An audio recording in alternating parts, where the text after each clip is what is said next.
आपण ज्या गौरीला गणपतीची आई म्हणजेच पार्वती म्हणून तिची पूजा करतो, त्याच गौरीला अनेक ठिकाणी गणपतीची बहीण का मानलं जातं? एकाच देवीची ही दोन वेगवेगळी नाती कशी असू शकतात आणि यामागे नक्की कोणती परंपरा आहे? महाराष्ट्राच्या घराघरात साजरा होणारा हा सण एकाच वेळी देवीला आईचे आणि बहिणीचे रूप मानतो. या दोन्ही मान्यतांच्या मागे काही खूप सुंदर पौराणिक आणि लोककथा दडलेल्या आहेत.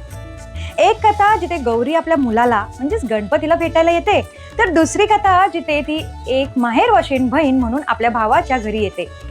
गौरीच्या या आई आणि बहिणीच्या रूपामागे नक्की कोणत्या कथा आहेत?